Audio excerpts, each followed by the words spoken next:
Hey everybody, so today we're going to take a look at two shoes that are somewhat of a departure from more traditional Ultra offers. One of them even more so than the other. And I'm talking about the brand new Vanish Tempo. So in the past, Ultra wasn't really known for meddling so much with their standard recipe. As you might know, most Ultra models feature a zero drop construction, an anatomical toe box, as well as a very flexible midsole. And in my opinion, the Vanish Tempo here and the Vanish Carbon, which is the carbon plated racer that was introduced earlier this year, have changed that in a way. And I'll show you what I mean by comparing the Vanish Tempo to another favorite of mine, the Altra Rivera 2, which has been available since March 2022. So first of all, let me give you some specs.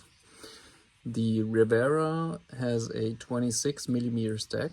It comes in at 9.2 ounces or 260 grams in my size US 11. It features a standard Ego midsole foam, so a EVA and TPU blend, and it retails for $130 or euros. The Vanish Tempo has a 33mm stack. It comes in at 10.2 ounces or 290 grams in my size US 11. It features the newest proprietary Ultra foam, which is called Ego Pro. This foam is rumored to be a nitrogen-infused TPEE foam, and probably the main reason why it retails at $190. But before we get to my opinion on the price tag and the question if it's worth it, let's talk about the fit and the uppers on these two. They both come true to size.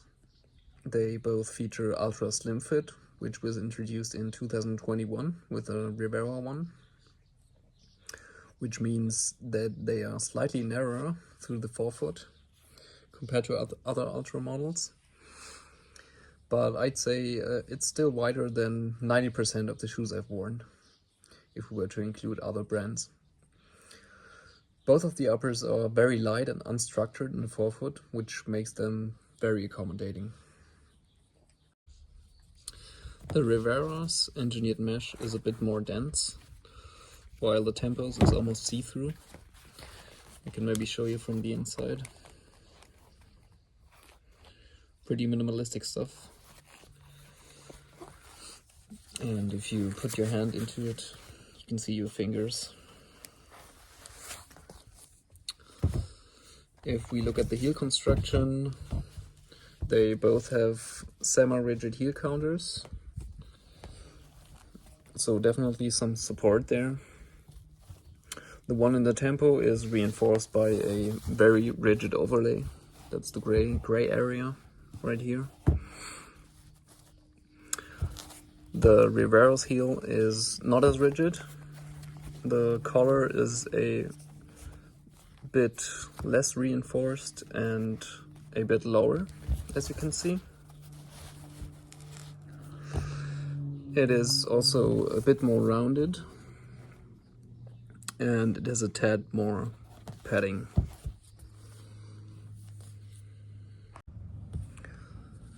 So I feel very secure in both of these shoes.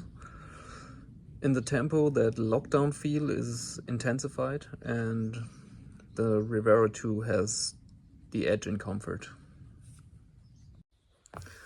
Alright, moving on to the hot topic here. The midsoles and the ride. The Tempo features Ego Pro, which is Ultra's super foam. It is a lot more bouncy, and at the same time, because of the high stack of 33mm, The tempo is not very flexible through the midsole. It has more of a rocker, and at the same time it's much more bouncy and definitely softer on impact than the Rivera. And it gives you that sensation of being pushed forward much more than the Rivera here. The Rivera has more of a natural ride. It is much more flexible, as you can see, courtesy of those deep flex grooves on the bottom. I think that makes it more of a cruiser and more of a real zero drop experience. In the tempo doesn't really feel like a zero drop, but more like a 4mm drop. The difference in foams here also contributes to the feeling that the Rivera is more stable, because it has a lower stack of a firmer foam and not the super soft Ultra Ego Pro.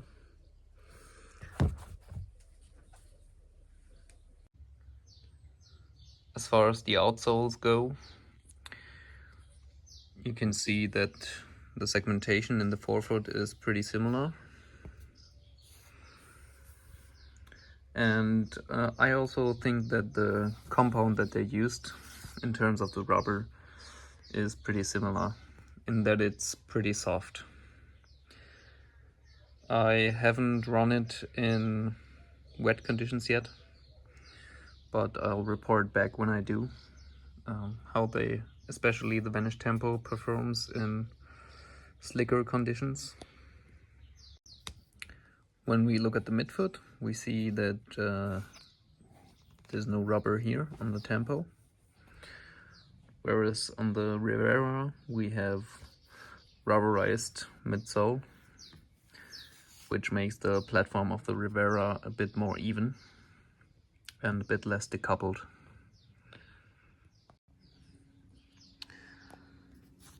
The rubber on the Tempo is definitely a bit thicker than that on the Rivera, although you can tell that the Rivera has gone through some more miles. As far as wear and tear goes, after 35 kilometers in the Vanish Tempo, I'm already seeing some slight abrasion on the outer edge, which granted is an area which I tend to hit pretty hard during my stride, but I still think it is a bit unusual and could be due to the fact that it's a very soft rubber. So we're definitely keep an eye on that. So to conclude the comparison here, I think both of these shoes are daily trainers and workhorses more than tempo shoes. They can cover a variety of paces, as well as the occasional tempo workout, maybe, but they're definitely no racers. If you want a shoe that feels lower to the ground, more stable, more flexible, and gets out of your way, so to speak, then go with the Rivera. And if you like an even more dialed in fit, a rocker sensation, that sweet bounce and rebound that the Ego Pro provides,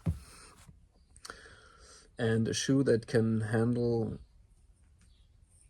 basically anything, the Tempo is your shoe.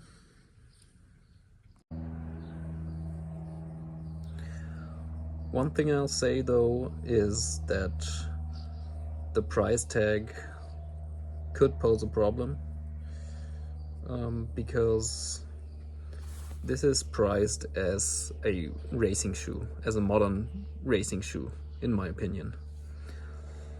It is not much cheaper than the Vanish Carbon, at $190.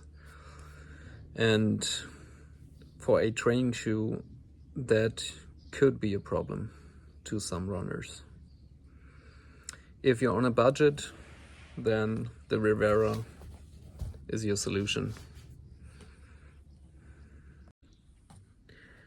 If you're not bound to a budget and you don't insist on the traditional Ultra ride, then I'd say go for the Vanish Tempo.